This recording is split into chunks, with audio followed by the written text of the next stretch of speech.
Eh bien, bonjour à tous. On se... Pas dimanche parce qu'on est... on a enregistré, je vais dire, la présidence et le message en avance, mais pour vous qui allez voir ce culte, ce sera le dimanche de la Pentecôte. Donc, bienvenue à tous, vous derrière vos écrans et nous ici dans cette salle de glaire. Alors, comme l'a dit Paolo la semaine passée, c'est vrai que c'est bizarre de venir, lui il prêchait, moi je fais la présidence, c'est vrai que c'est bizarre de venir et de faire la présidence dans une salle qui est presque vide, à part Daniel, Jean-François et Joël. Mais comme je l'ai dit lors de ma dernière présidence, chaque fois que je viens dans cette salle, j'ai toujours cette image de notre grand Dieu qui est assis là derrière. Car il dit dans sa parole que là où 2 ou 3 sont rassemblés en son nom, il est au milieu d'eux. Et pour ça, je voudrais dire Amen. Alors, nous allons commencer ce culte par la prière. Seigneur mon Dieu, je te remercie, Seigneur, car aujourd'hui, Seigneur, tu nous permets, Seigneur, de venir, Seigneur, dans ta maison, Seigneur, pour diffuser, Seigneur, un message, Seigneur, à nos frères et sœurs, Seigneur, qui sont chez eux, Seigneur. Je te demanderai, Seigneur, d'ouvrir nos cœurs, Seigneur, de continuer, Seigneur, de parler, Seigneur, à mon cœur, Seigneur, et que ta parole, Seigneur, puisse être exprimée, Seigneur, aujourd'hui, Seigneur. Que tu puisses entendre, Seigneur, aussi les louanges, Seigneur, que nous t'apporterons, Seigneur, et déjà, Seigneur, te prier pour tout ce qui va t'être dit, Seigneur, tout au long de ce culte. Dans le nom de mon Sauveur Jésus-Christ, Amen. Alors, qu'est-ce que l'homme pour que tu prennes garde à lui? C'est comme ça que j'ai commencé ma présidence, la dernière fois que je l'ai faite. Durant la semaine et la semaine qui vient de passer, j'ai beaucoup réfléchi et je me demandais qu'est-ce que je vais pouvoir dire pendant ma présidence. Alors c'est un culte un peu particulier puisqu'il s'agit du dimanche de la Pentecôte. J'ai vraiment réfléchi et je me suis dit, il y a vraiment une chose très importante pour mes présidences, c'est que je veux que mes frères et sœurs puissent entendre la parole de notre Seigneur. Que ce ne soit pas Benjamin qui le voit, mais Christ. Ça, c'est vraiment la chose la plus importante. Et alors j'ai réfléchi, j'ai remis ça dans la prière. Alors j'en ai eu du temps. Parce que, oui, il y a eu le confinement, mais moi je n'étais pas confiné, donc j'ai eu des trajets. Et souvent, pendant mes trajets, je prie, et j'ai prié. Et un matin, c'était mercredi matin, le Seigneur m'a dit, plonge tes yeux dans ma parole. Et tu verras, moi je vais ouvrir ton cœur. Je vais te montrer ce que je veux que tu dises le dimanche de la Pentecôte. Alors j'ai un premier chant qui illustre bien cela. C'est le numéro 130, Ouvre les yeux de mon cœur. Alors je vous invite chez vous à prendre votre recueil si vous l'avez et à chanter avec nous.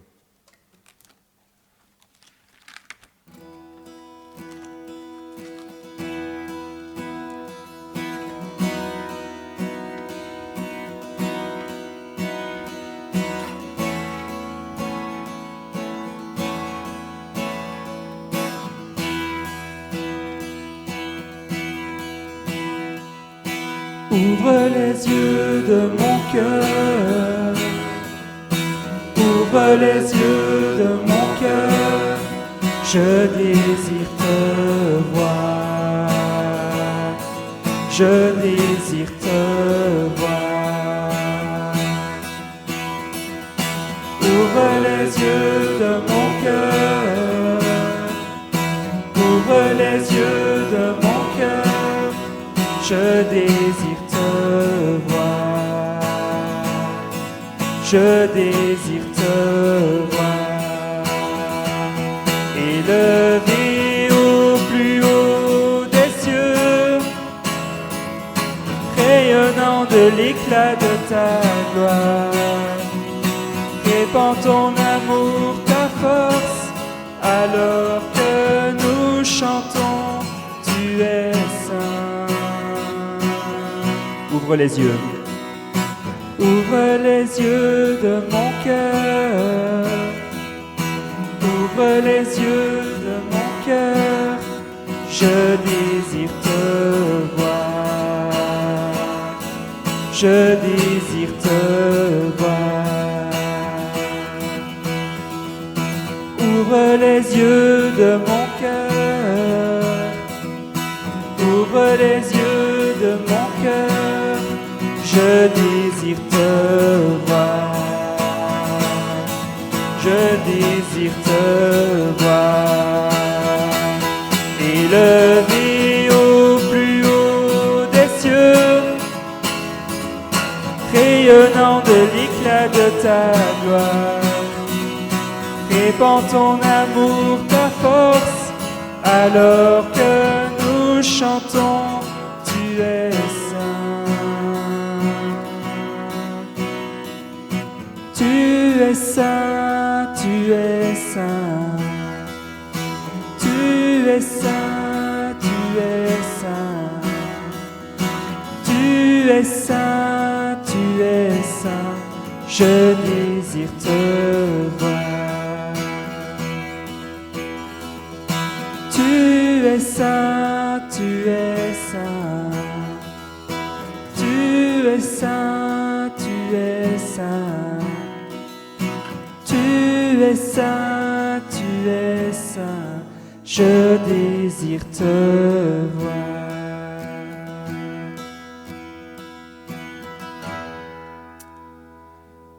Alors, merci Joël pour cet accompagnement. Alors, je ne sais pas si vous aussi, vous êtes comme moi, mais à force de ne plus venir tous les dimanches, je perds un petit peu ma voix quand je chante. Donc, je pense que ça va faire du bien aussi tout au long de ce culte, que vous puissiez aussi chanter chez vous. Alors, la Pentecôte. La Pentecôte, c'est quoi? Je vous invite à prendre avec moi le passage dans Acte 2, le verset 1 à 4.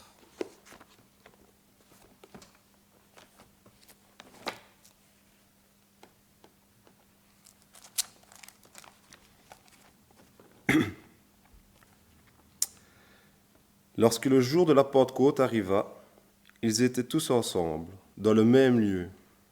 Tout à coup, il vint du ciel un bruit comme celui d'un souffle violent qui remplit toute la maison où ils étaient assis. Des langues qui semblaient de feu et qui se séparaient les unes des autres leur apparurent. Elles se posèrent sur chacun d'eux. Ils furent tous remplis d'Esprit Saint et se mirent à parler en d'autres langues, selon ce que l'Esprit leur donnait de s'exprimer.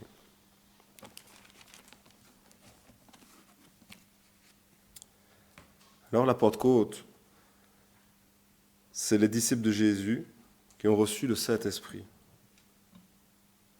Je voudrais que chez vous, vous fermiez les yeux un moment et que vous fassiez le petit exercice que moi j'ai fait. Donc, je me suis assis dans ma chambre, j'ai fermé les yeux et je me suis dit, et si moi j'avais été là? Essayons de nous imaginer ce moment précis. Essaye de te mettre à leur place et pose-toi les bonnes questions. Alors, ce sont des gens qui ont été appelés par Jésus-Christ. Il est venu les chercher. Ils ont passé du temps avec le Fils de Dieu. Ils ont vu tous les miracles qu'il a accomplis. Ils ont vu sa mort sur la croix. Ils ont vu sa résurrection. Et ils ont vu aussi, ce qu'on a partagé la semaine passée, l'ascension de Christ. Donc ils l'ont vu s'élever. Ils ont pris du temps avec lui. Ils ont pris du temps avec Jésus-Christ. Dans la barque, lors d'une tempête, et au son de la voix de Jésus, la tempête cessa. Ils ont vu tout ce que Christ a accompli sur cette terre. Alors, maintenant, imaginez-vous un peu, vous vivez tout ça, et un jour, vous le voyez s'élever. Comment est-ce que vous allez vous sentir? Et moi, je me suis dit, je vais être honnête avec moi, je pense que j'aurais été là, j'aurais commencé à paniquer, et j'aurais commencé à avoir peur. Parce qu'on arrive à avoir une certaine aisance. Ah, il ne peut rien m'arriver, Jésus est avec moi. Et je ne sais pas si vous vous posez la même question que moi, mais dans les épreuves, je cherche toujours à savoir ce que Dieu a pour moi, ce que Dieu veut me montrer. Alors pour illustrer justement ce petit passage de doute et de crainte, je vous invite à chanter le chant numéro 226, Si la mer se déchaîne.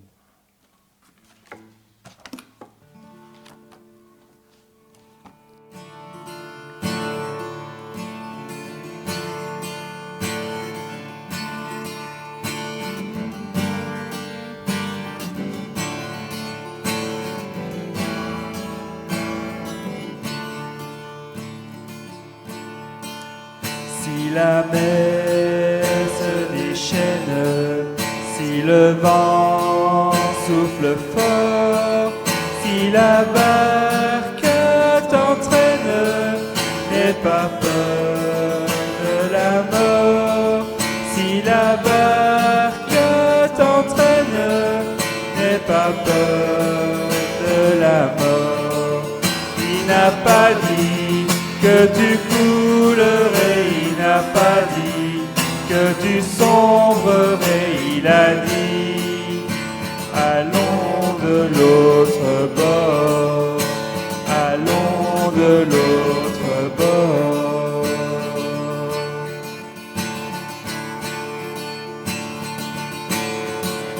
Si ton cœur est en peine, si ton corps est souffrant, crois en Jésus, il t'aime, il te donne sa paix.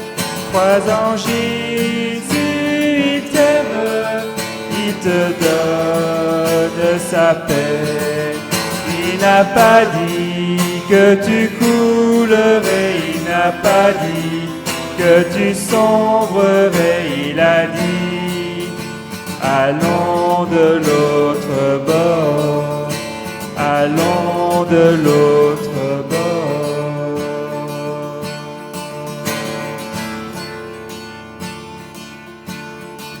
Si un jour sur ta route tu rencontres le mal, ne sois pas dans le doute, Dieu aime ses enfants.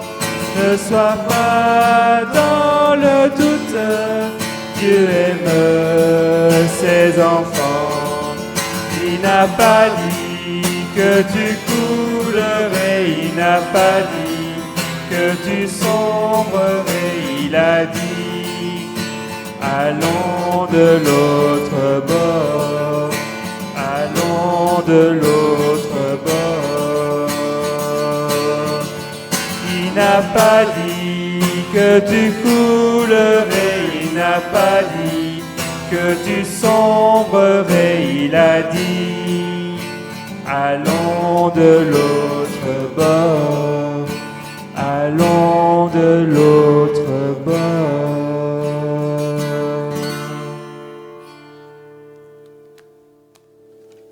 Alors je ne sais pas vous, mais moi au début de la crise, je dois reconnaître que j'ai eu peur. C'est arrivé si soudainement. Je pense que, et je me le suis souvent dit en prière, j'ai rencontré mon Goliath. À cause de mon travail, je n'ai pas été confiné, donc j'ai vraiment vécu toutes les étapes et tout le processus de ce qui s'est passé. Alors c'est vrai que quand on se retrouve face à des gens paniqués, des clients qui étaient paniqués, qui se ruaient sur la marchandise, de voir pour beaucoup le moi, je vais prendre 10 packs d'eau et si la dame âgée n'en a pas, c'est pas grave. De voir ces employés aussi qui avaient très peur. On a connu vraiment des périodes de stress intense. Ils pleuraient, ils ne savaient plus quoi faire. Ils voyaient leur famille, comme moi, Sarah, avec Ethan, qui était confinée à la maison, et nous qui étions, comme disait ma sœur, en première ligne.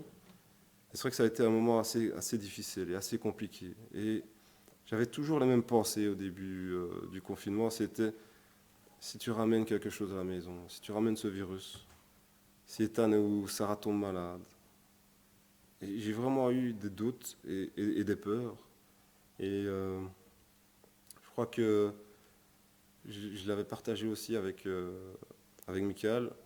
Il ne fallait pas avoir que le négatif justement là-dedans. Il fallait aller chercher ce qui était positif.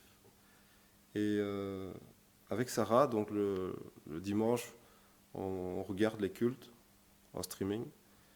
Et on regarde Glaire, on regarde d'autres églises aussi, en France, au Canada. Et il y avait une parole d'un pasteur qui disait quand Jésus est parti et qu'il a dit à ses disciples, vous ferez de plus grandes choses que moi. Quand on pense que Christ a rassemblé des milliers de personnes sur une colline pour prêcher, et qu'avec le coronavirus, il y a des millions de personnes qui ont peut-être été touchées par un message. Donc, ça corroborait avec ce qu'il nous avait laissé. Et moi, j'ai vraiment cherché mon réconfort, parce que aller au travail et revenir et se dire Seigneur, j'ai peur, je ne pouvais pas continuer comme ça. Et le Seigneur m'a vraiment mis à l'esprit deux versets qui, durant cette crise, m'ont beaucoup aidé. Et le premier verset, c'était un verset que le papa de Julie Gérard avait partagé sur Facebook. C'était le psaume 91, et je vous invite à le lire avec moi.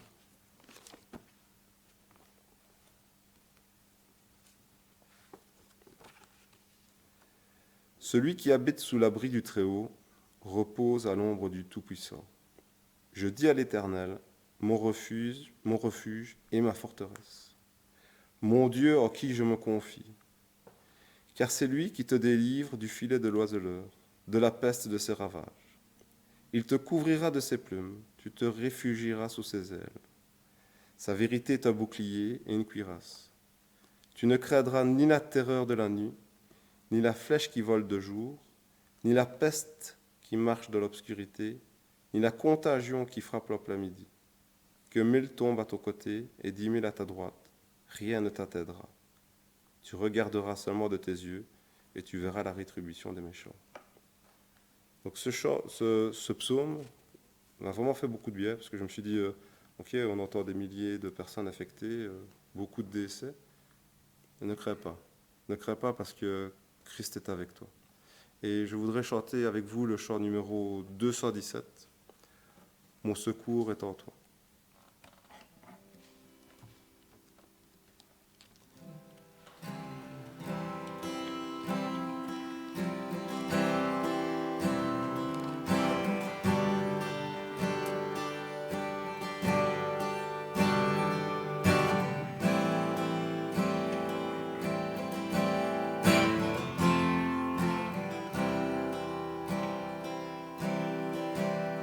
Si la lune me glace et le soleil me menace, Créateur des étoiles, mon secours est en toi. Si mes larmes ruissellent et que mon pas chancelle, Créateur de la terre,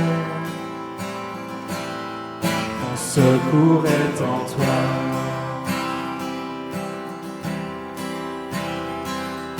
Je lève les yeux vers les hauts sommets. Toi seul est mon Dieu. Je proclamerai. Toi seul est ma force.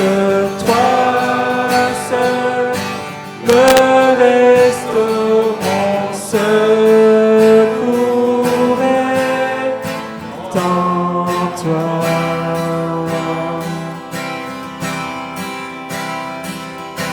Toujours tu me portes, jamais dors, mon secours est en toi. Si la peur m'envahit et mon âme chavire, Créateur de la vie, mon secours est en toi.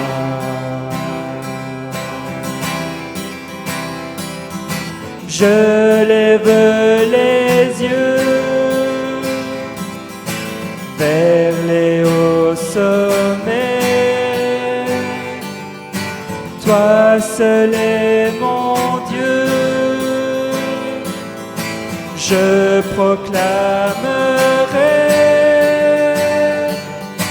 toi seul est ma force, toi seul me restaure, mon secours est en toi.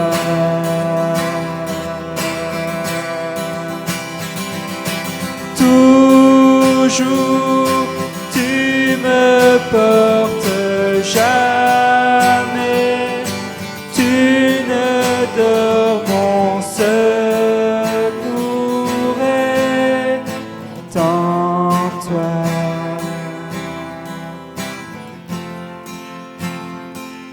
Ta victoire, mon espoir, ton chemin, mon destin, ton salut, mon refuge, tout est en toi. Ta victoire, mon espoir, ton chemin, mon destin, ton salut, mon refuge, tout est en toi. Ta victoire, mon espoir, ton chemin, mon destin, ton salut, mon refuge, tout est en toi. Ta victoire, mon espoir, ton chemin, mon destin, ton salut, mon refuge, tout est en toi.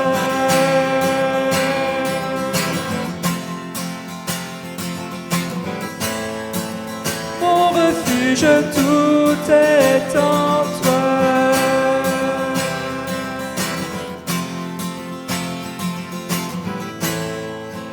Mon refuge, tout est en toi.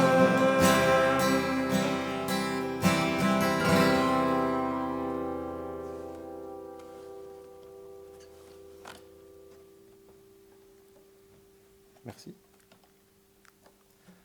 Alors, le deuxième verset dont je voudrais vous parler encore aujourd'hui, c'est certainement le plus important pour moi. Donc, je vous invite à prendre Matthieu 28, au verset 18. Jésus s'approcha et leur parla ainsi. Tout pouvoir m'a été donné dans le ciel et sur la terre. Allez, faites de toutes les nations des disciples, baptisez-les au nom du Père, du Fils et du Saint-Esprit, et enseignez-leur à garder tout ce que je vous ai prescrit. Et voici, je suis avec vous tous les jours jusqu'à la fin du monde. Et cette phrase, je suis avec vous jusqu'à la fin du monde, c'est vraiment ça, à la Pentecôte. Christ a tenu sa promesse. Il nous a promis d'être tous les jours à nos côtés, et il l'a fait avec ses disciples, quand il a envoyé son Esprit Saint. Alors on pourrait se dire, oui, Christ est avec nous, mais remettons-nous aussi dans ce qu'on a imaginé au début, c'est de se dire, les disciples ont vu partir, et là, quand ils ont reçu l'Esprit Saint, qu'est-ce qui s'est passé après? Alors, on a vu par quoi tous ces disciples sont passés, par des épreuves. Étienne qui s'est fait lapider, mais qui priait pour ceux qui lui jetaient des pierres.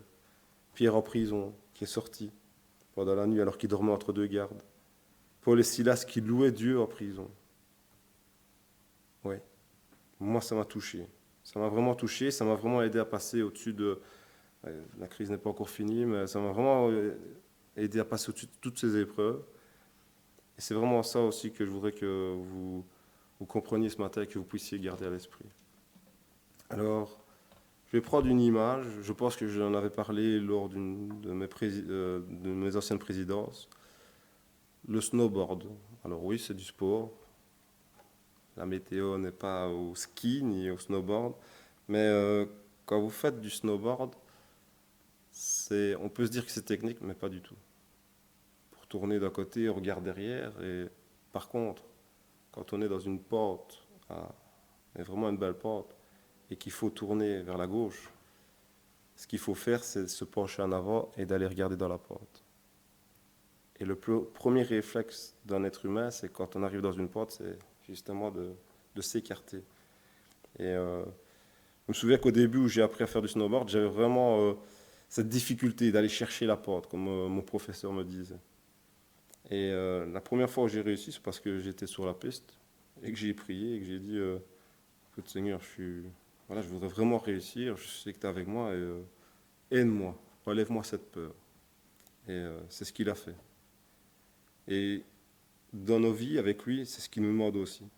C'est de ne pas détourner les yeux de lui, de garder nos yeux dans la parole, de le chercher, de lui faire confiance, de faire comme les disciples, en fait.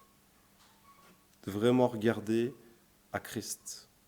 Parce qu'aujourd'hui, ce qui est au-dessus du Covid-19, au-dessus de toutes les décisions que notre gouvernement pourrait prendre, c'est Christ. Et ça, il ne faut pas l'oublier. Alors, on va passer à un petit moment de la prière, mais avant ça, je voudrais qu'on chante encore un chant. C'est le chant numéro 141, « Il est Seigneur ».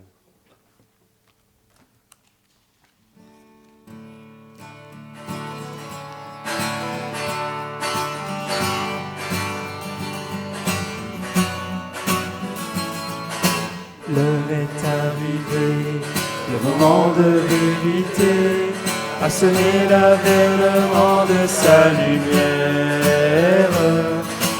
L'ombre est désarmée, l'ennemi est terrassé, et le jour de la victoire est arrivé. Il est Seigneur,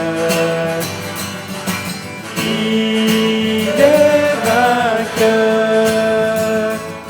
Par la force de son nom, il a scellé le pardon de sa vie, de sa paix et d'un testament d'éternité. Revêtu de joie, à l'écoute de sa voix, avançons vers le combat dans sa puissance. Unis par son sang et portés par notre chant, nous amènerons les foules à sa louange.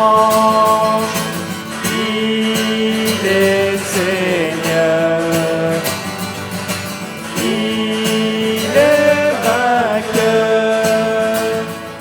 Par la force du Très-Haut, il est sorti du tombeau et il vit à jamais, couronné de gloire et d'autorité.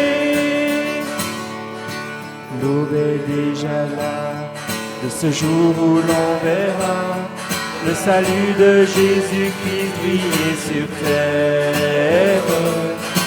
Rien n'est plus certain que l'étoile du matin, dans le ciel illuminé de nos prières. Il est Seigneur, il est vainqueur. Que le Dieu de l'univers soit manifesté sur terre, que son nom soit loué et que règne enfin sa majesté.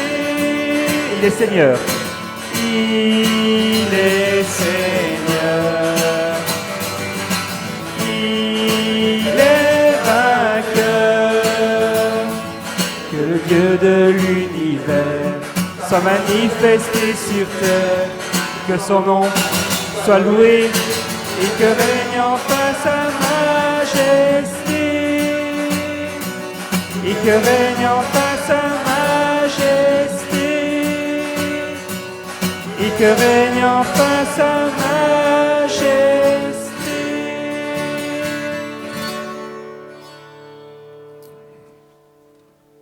Merci Joël. Et on va prier. Seigneur mon Dieu, je voudrais te remercier, Seigneur, encore, Seigneur, pour ta parole, Seigneur, pour ton amour, Seigneur, mais aussi pour l'Esprit, Seigneur, que tu nous as donné, Seigneur. Merci, Seigneur, parce que nous ne sommes jamais seuls. Tu es toujours à nos côtés, c'est ta promesse. Je serai avec vous tous les jours jusqu'à la fin du monde. Et quelles que soient les épreuves par lesquelles nous passons, quelles que soient les épreuves par lesquelles nos frères et sœurs passent aussi, Seigneur, tu es avec eux, Seigneur, et tu es avec nous. Et je voudrais que tu permettes, Seigneur, que nous ayons, Seigneur, cette pensée, Seigneur, à chaque instant, Seigneur, que tu es là, Seigneur, que tu ne nous abandonnes pas et que tu es bien présent. Alors oui, Seigneur, les disciples, Seigneur, ont fait de grandes choses, Seigneur. Tu vois qu'aujourd'hui encore, Seigneur, de grandes choses sont faites en ton nom. On a beaucoup d'histoires d'hommes de foi qui ont fait de grandes choses. Georges Muller avec son orphelinat, ou le pasteur Sam Parle au Québec. Tu vois que toutes ces personnes-là font de grandes choses. Et nous aussi, Seigneur, nous faisons de grandes choses. Garde-nous avec toi. Ne permets pas, Seigneur, que nous détournions le regard. Sois aussi avec nos personnes malades qui souffrent actuellement, que tu puisses les soulager. Et garde cette grande famille de glaives. Que tu puisses bénir tout le monde. Dans le nom de mon Seigneur Jésus-Christ. Amen.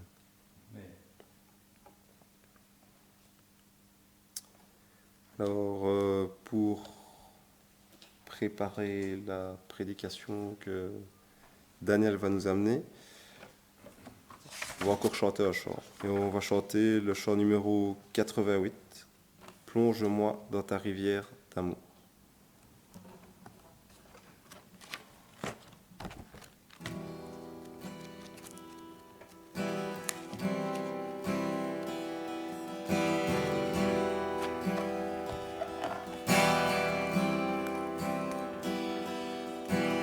Plonge-moi dans ta rivière d'amour,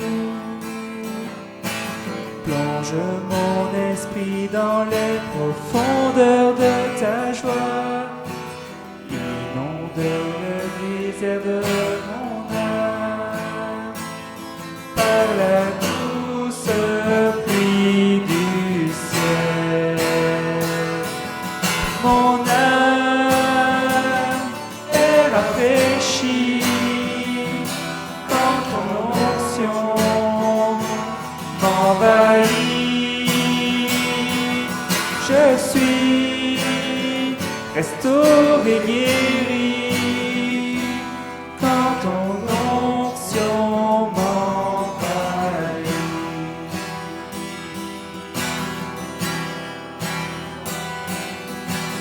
Plonge-moi dans ta rivière d'amour,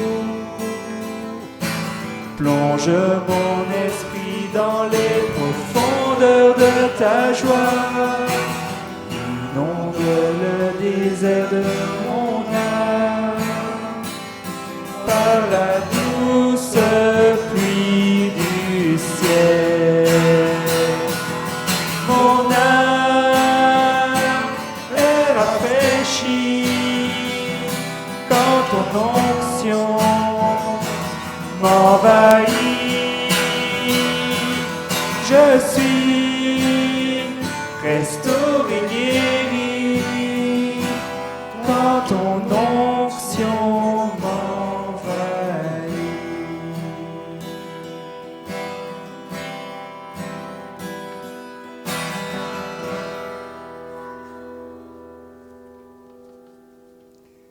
Bonjour à chacune et à chacun, et je me permets de le faire dans le précieux nom du Seigneur Jésus. Soyez bénis là où vous êtes, et surtout merci de nous accueillir chez vous pour partager d'une part ce temps de louange, mais aussi d'écoute de la parole de Dieu. L'année est semée de plusieurs fêtes chrétiennes. Noël, qui nous rappelle ce Dieu qui vient vers nous pour nous sauver. La fête de Pâques, qui rappelle le sacrifice de Christ, mais aussi qui nous rappelle que Christ est sorti victorieux de Satan, du péché, de la mort, et qui donne ainsi une espérance vivante à notre foi. Vient ensuite l'Ascension, qui se situe 40 jours après Pâques, et qui rappelle que le Seigneur Jésus est retourné auprès du Père d'où il venait pour nous sauver. Et là, dans le ciel, nous nous rappelons qu'il intercède pour nous, qu'il nous prépare une place et que c'est de là qu'il revient bientôt. Et aujourd'hui, nous nous rappelons cette fête de la Pentecôte, dont le suffixe « Pène » se retrouve dans pas mal de mots de notre langue française, tels que, pour ceux qui se rappellent de l'école, le pentagone, pen 5, gone côté angle, c'est donc un polygone à 5 angles ou 5 côtés.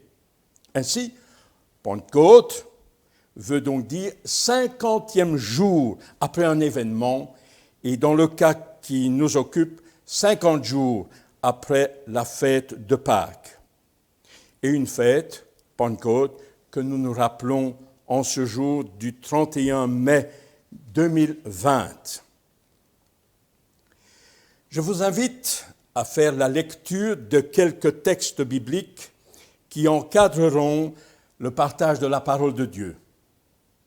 Le premier, alors que le Seigneur Jésus se dirige vers Jérusalem pour être crucifié, voilà ce qu'il nous est dit en réponse à quelques Grecs qui désirent voir Jésus. Voilà ce que Jésus dit, l'heure où le Fils de l'homme va être élevé dans sa gloire est venue. En vérité, je vous le dis, si le grain de blé tombe en terre, ne meurt pas, il reste seul, mais s'il meurt, il porte beaucoup de fruits. Ainsi donc, pour qu'il y ait semaille, pour qu'il y ait une moisson, il fallait que Jésus lui-même meure pour nos péchés. Jésus se retrouve avec ses disciples dans la chambre haute, en train d'instituer la Sainte Seine lors de la Pâque juive. Il va donner une autre dimension. Et avant de quitter cette chambre haute et de se diriger vers Gethsémane, vers la croix du Calvaire, il leur parle du Saint-Esprit pour leur rappeler qu'ils ne seront pas orphelins, que lui viendrait à eux. Et plusieurs textes, j'en prends un seulement, dans Jean chapitre 16, il parle du Consolateur qui sera avec vous, mais il dira, il sera avec vous, constamment avec vous. Et nous lisons dans Jean 16, quand le Consolateur sera venu, l'Esprit de vérité que le Père enverra en mon nom, alors l'Esprit de vérité vous conduira dans toute la vérité. Car il ne parlera pas de lui-même, mais il dira tout ce qu'il aura entendu. Et il vous annoncera les choses qui doivent arriver. Il me glorifiera parce qu'il prendra de ce qui est à moi et vous l'annoncera. Et puis je fais la lecture d'un texte écrit par l'apôtre Paul sous la dictée du Saint-Esprit. Paul qui va nous révéler le mystère profond caché de Dieu, à savoir l'Église. Et voilà ce qu'il dira dans 1 Corinthiens, l'épître de 1 Corinthiens au chapitre 2, et nous lisons au verset 7. Nous prêchons, nous, la sagesse de Dieu, mystérieuse et cachée aux hommes, que Dieu, avant les siècles, avait préparée pour notre gloire. Car il est écrit, ce sont des choses que l'œil n'a point vues, que l'oreille n'a point entendu et qui ne sont point montées au cœur de l'homme, des choses que Dieu a préparées pour ceux qui l'aiment. Dieu nous les a révélées par l'Esprit, car l'Esprit sonde tout, même les profondeurs de Dieu. Lequel parmi nous les hommes, en effet, connaît les choses de l'homme, si ce n'est l'Esprit de l'homme qui est en lui? De même, personne ne connaît les choses de Dieu, si ce n'est l'Esprit de Dieu. Or nous n'avons pas reçu l'Esprit du monde, mais nous avons reçu l'Esprit qui vient de Dieu, afin que nous connaissions les choses que Dieu nous a données dans sa grâce. Avant de parler de cet texte merveilleux, je voudrais que nous nous inclinions dans la prière, parce que nous avons besoin d'être secourus par le Seigneur, l'Esprit. Notre Dieu et notre Père en Jésus, alors que nous allons ouvrir ta parole, une parole qui contient les pensées profondes de tes projets, de tes promesses, de ton plan pour nous. Cette parole qui nous parle de qui tu es, à la fois dans ta sainteté, dans ta justice, mais aussi dans ton amour, dans ta grâce. Alors ce sont des choses qui dépassent notre entendement. Et qui sommes-nous pour les comprendre et surtout pour les pratiquer dans notre vie?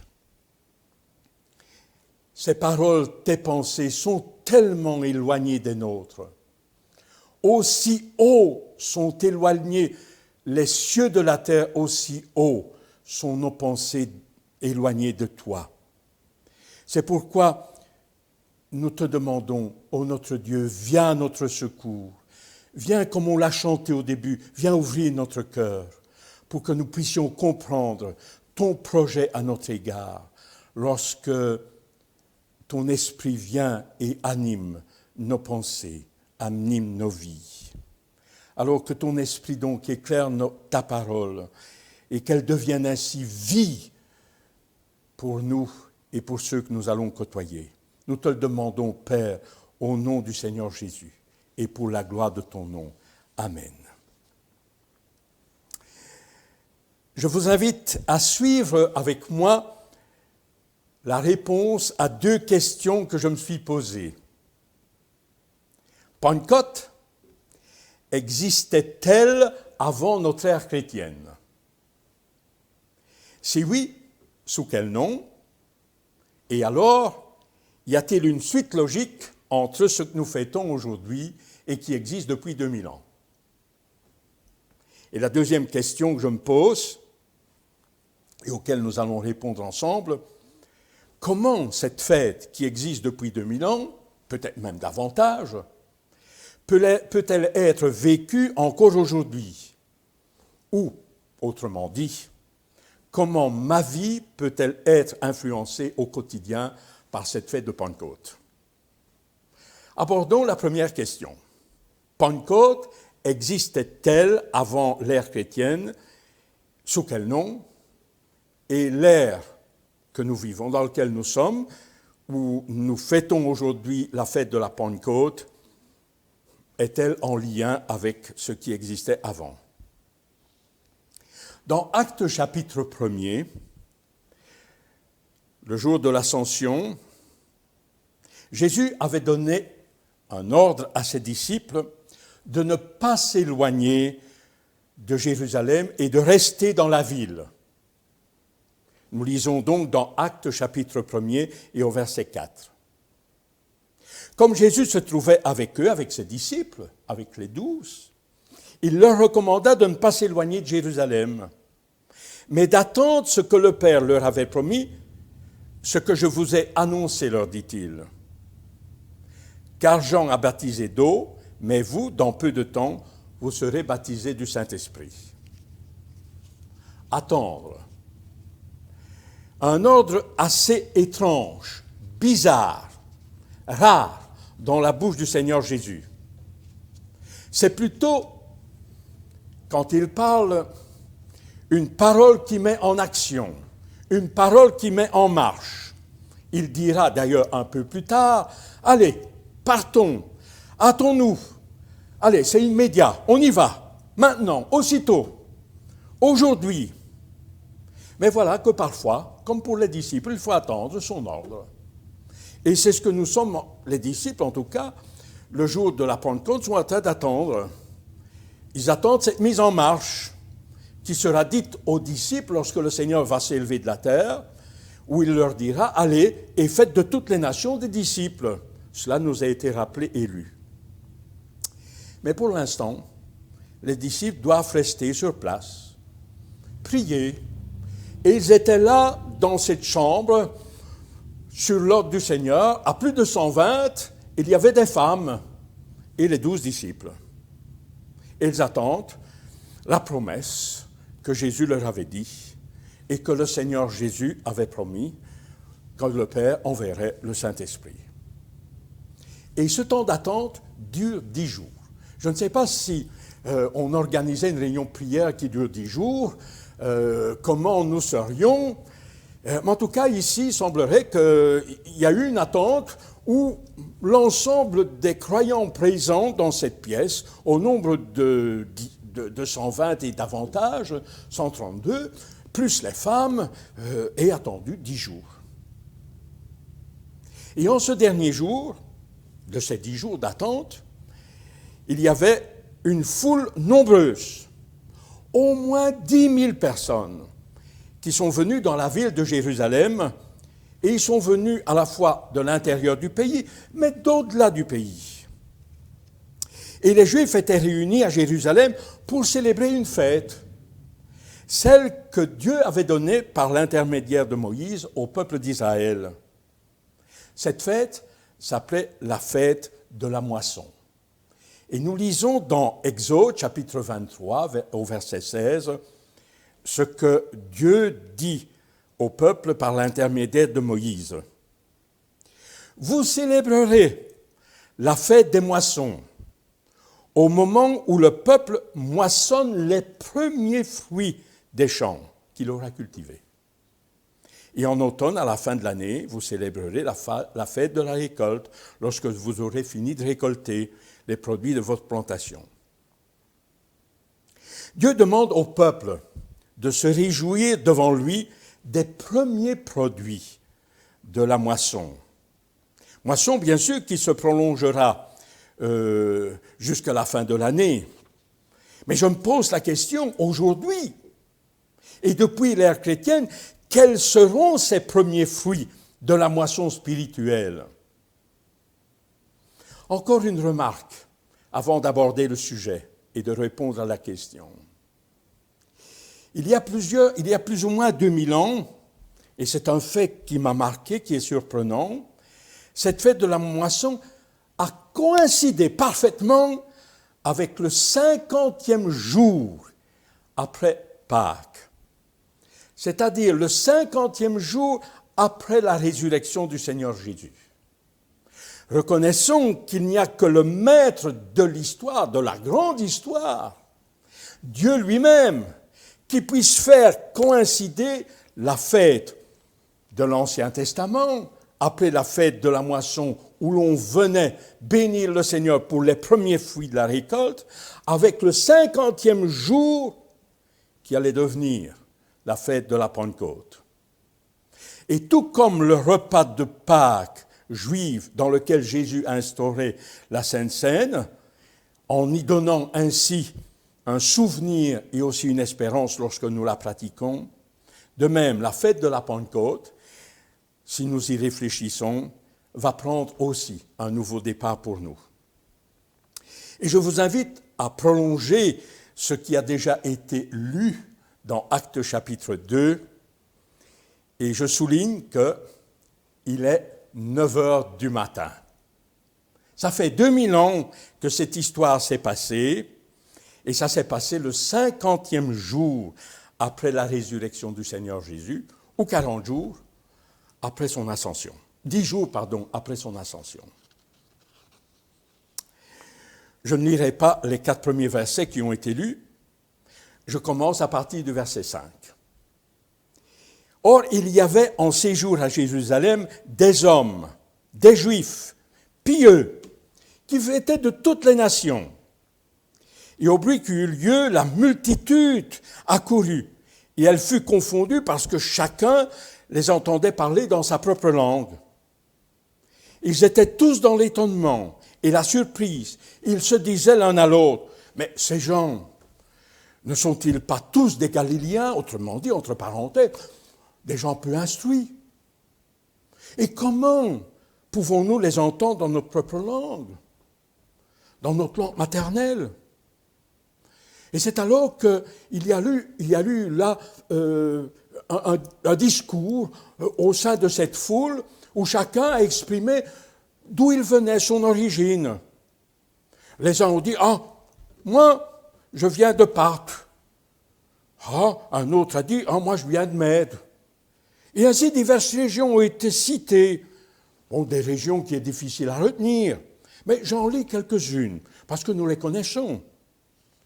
Et parmi celles qui sont citées, il y en a qui ont dit « Ah, moi je viens de Mésopotamie.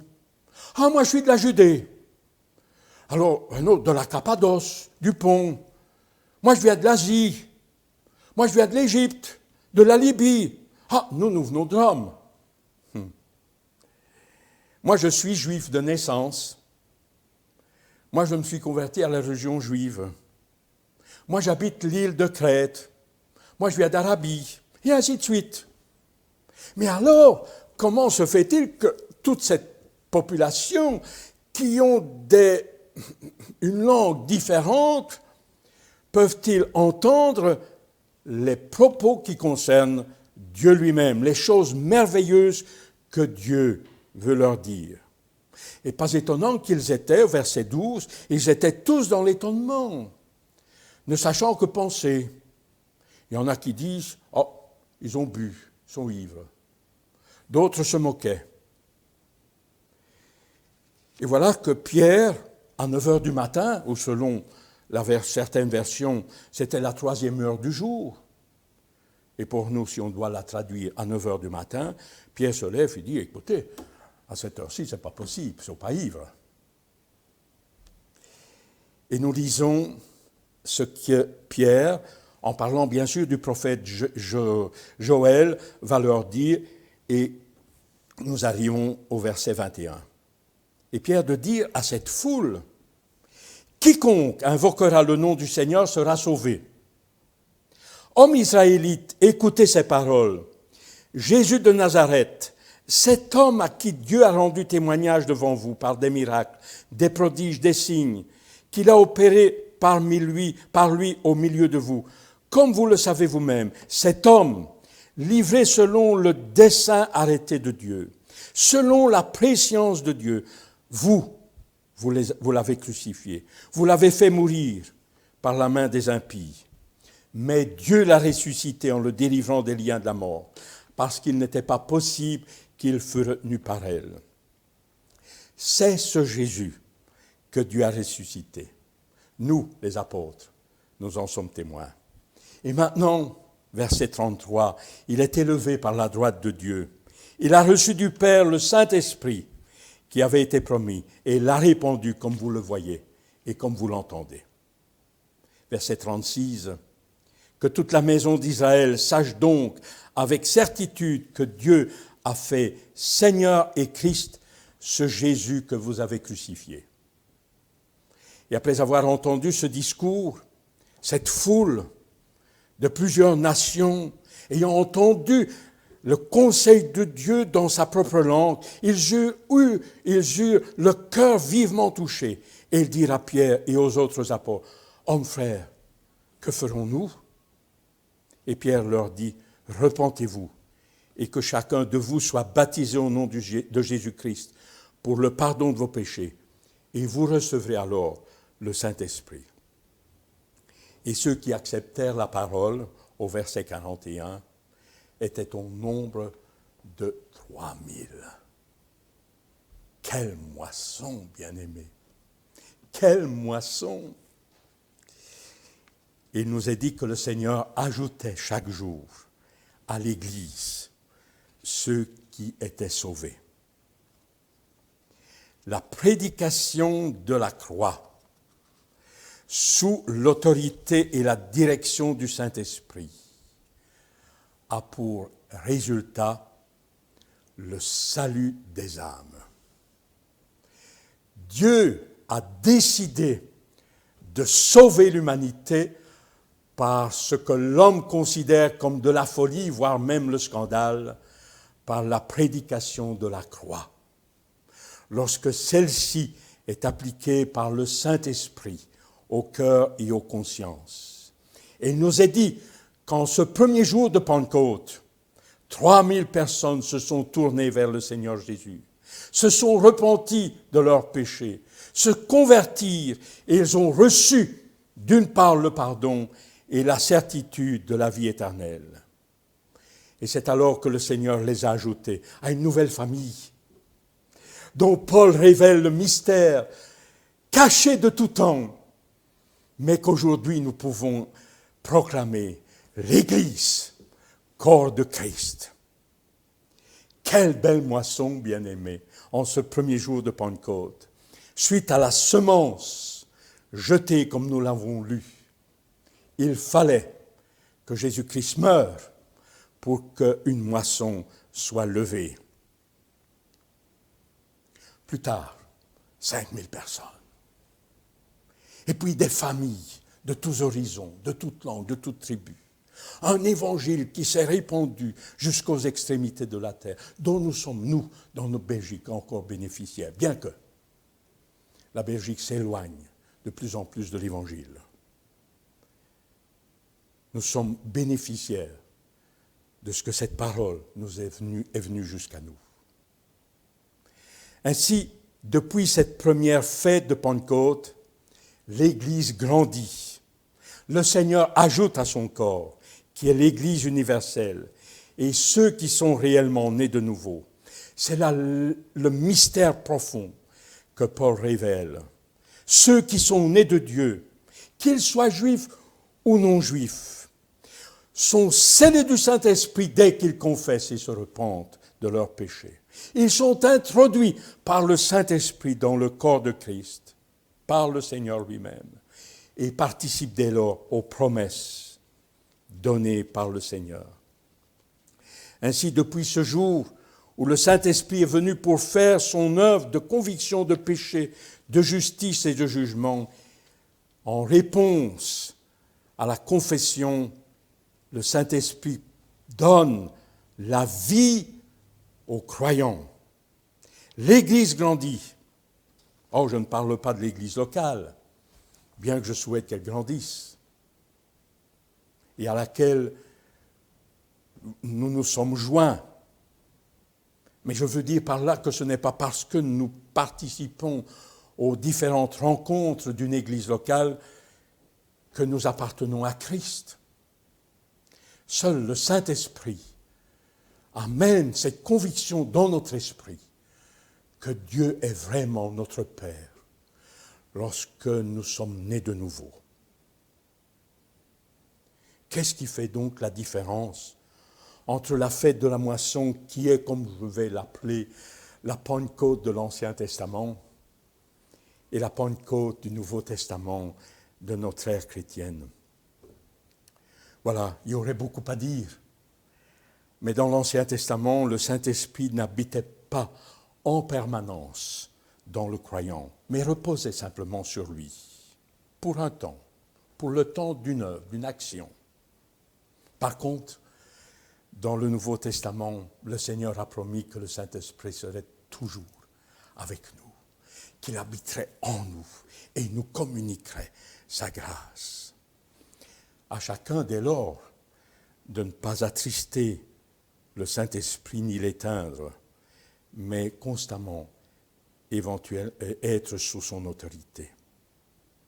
Ainsi donc, en ce dimanche 31 mai, nous nous souvenons d'une part du don du Saint-Esprit qui convainc de péché, de justice, de jugement, qui attire encore les hommes à Jésus-Christ, qui les fait naître à la vie de Dieu pour ceux qui reçoivent Jésus-Christ comme mort et ressuscité. Un esprit qui unit, un esprit qui nous aide, même dans nos prières. Un esprit qui donne la conviction que nous sommes enfants de Dieu. Et d'autre part, la fête de Pentecôte, nous nous rappelons du début de la moisson, de l'Église, qui a commencé ce premier jour de Pentecôte et qui aujourd'hui est toujours en chantier. Elle n'est pas clôturée, elle sera terminée lorsque Jésus, comme il l'a promis, viendra chercher son époux, son Église. Alors, à nous de mettre tout en œuvre sous l'autorité du Saint-Esprit pour encore et toujours proclamer ce bon message de l'Évangile. J'avais au début posé une deuxième question. J'y réponds succinctement. Comment aujourd'hui peut-on encore fêter Pentecôte? Ou comment ma vie peut-elle montrer que cette fête est vécue au quotidien? Je vous invite à relire les paroles du Seigneur Jésus qu'il a prononcées dans la chambre lorsqu'il a institué la Sainte Seine et avant de partir vers la Passion, vers la croix. Jean chapitre 16, nous lisons, c'est Jésus qui dit, « J'ai encore beaucoup de choses à vous dire, mais vous ne pouvez pas la supporter, vous ne pouvez pas comprendre. » Et nous avons lu de l'apôtre Paul, voilà, ce sont des choses que l'oreille n'a pas entendues, que l'œil n'a pas imaginées. Voilà, nos pensées sont loin et nous ne pouvons pas les comprendre. Seul le Saint-Esprit, quand il vient habiter dans un cœur, nous conduit et nous fait comprendre les réalités de ce Dieu si grand.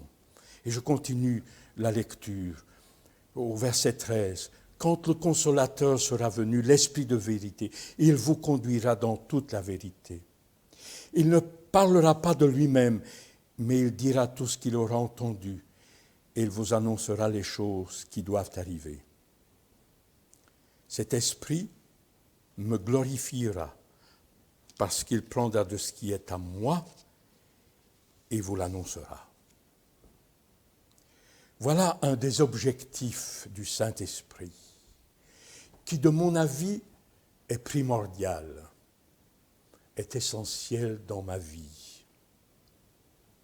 Son but, c'est de me faire découvrir la parole de Dieu pour qu'elle devienne vivante en moi et que dès lors je glorifie notre Dieu, que je glorifie le Seigneur Jésus, à la fois dans nos pensées, dans nos paroles et dans nos actes. Le Saint-Esprit, quand il vient prendre possession d'un cœur, n'est pas là pour mettre une belle auréole au-dessus du croyant. Il n'est pas là pour le propulser en avant. Mais le Saint-Esprit est là pour porter l'attention au travers de ma vie sur Christ. Imaginez que nous soyons à la vitrine d'un bijoutier. Une perle précieuse est déposée, passe sur un écrin brillant, mais sur un simple écran de velours noir, simplement pour attirer l'attention sur la perle et non pas sur le boîtier, aussi beau soit-il. De même, le Saint-Esprit vient habiter dans mon corps, vient habiter en moi. Il fait de mon corps son écrin pour que je mette en valeur la personne de Christ, pour qu'au travers de ma vie, de notre vie, Christ soit vu, honoré et glorifié. Pour qu'au travers de ma vie, je porte du fruit à la gloire du Seigneur Jésus et du Père. Dans la mesure où, comme le sarment reste uni au cep, je reste moi, croyant uni à Jésus-Christ, le vrai cep, de façon à porter du fruit, le fruit que produit le Saint-Esprit en moi. Je suis appelé à l'apporter, mais appelé aussi à refléter les caractères du Seigneur Jésus, à être transformé de gloire en gloire à la ressemblance du Seigneur Jésus. Et ça, sous l'action du Saint-Esprit qui applique la parole de Dieu à mon cœur. Ainsi, le chrétien rempli du Saint-Esprit n'est pas celui qui parle sans cesse du Saint-Esprit, mais celui qui le laisse agir pour glorifier Christ.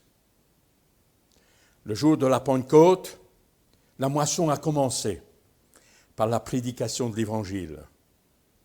Et rien du conseil de Dieu n'a été caché.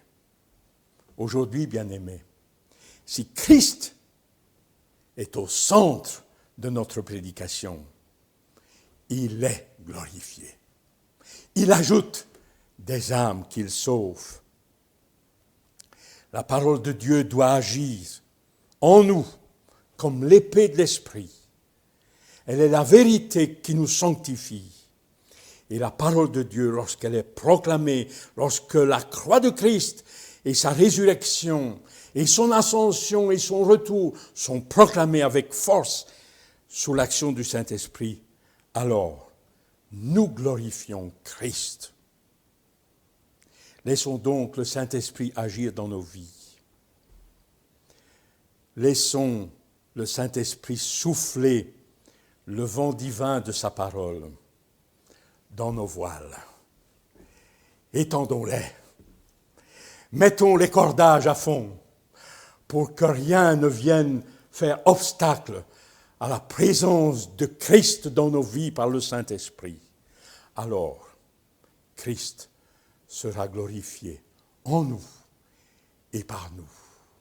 Et les gens verront que ce n'est plus moi qui vis, mais que c'est Christ qui vit sa vie en moi. Que le Seigneur bénisse sa parole pour chacun d'entre nous. Je cède la parole maintenant à Benjamin pour la clôture.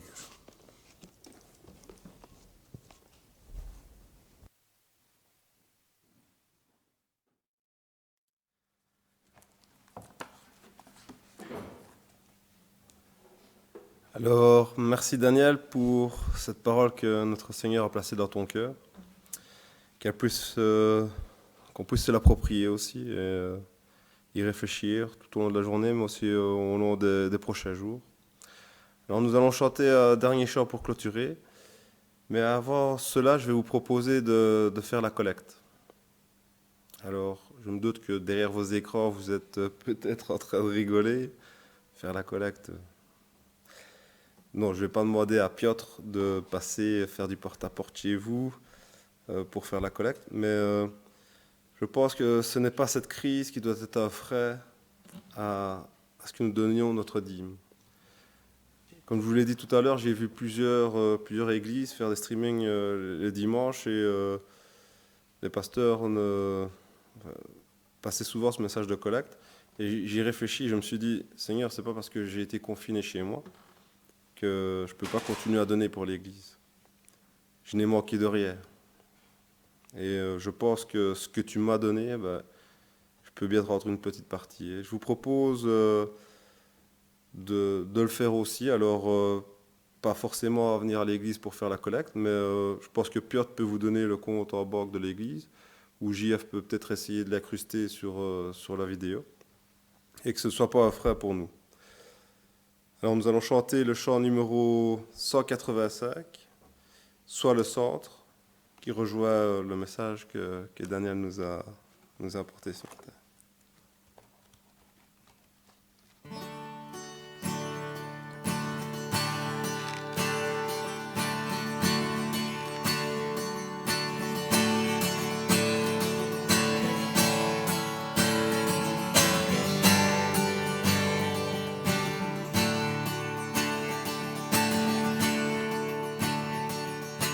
Jésus, sois le centre, sois ma lumière, sois ma source, Jésus. Jésus, sois le centre, sois mon espoir, sois mon chant, Jésus.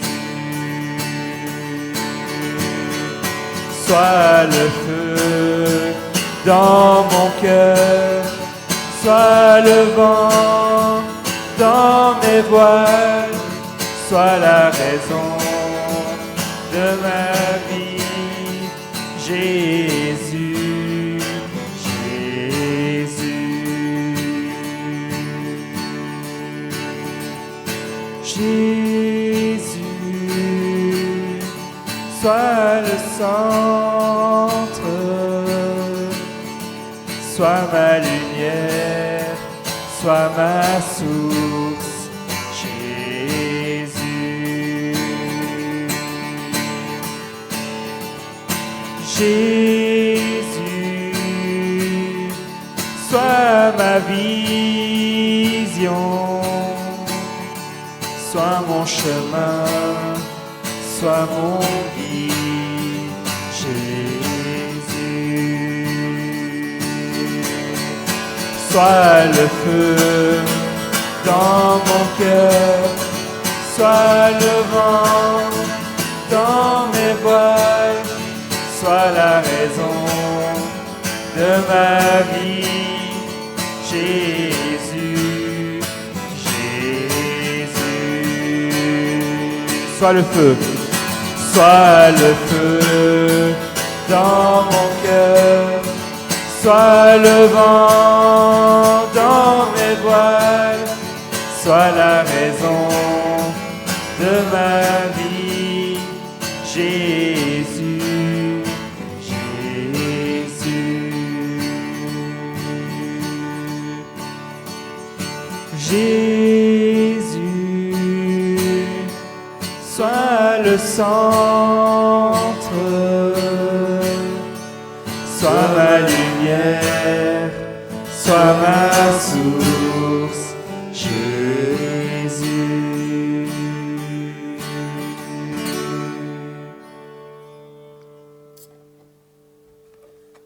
Et avant de partir, encore deux choses.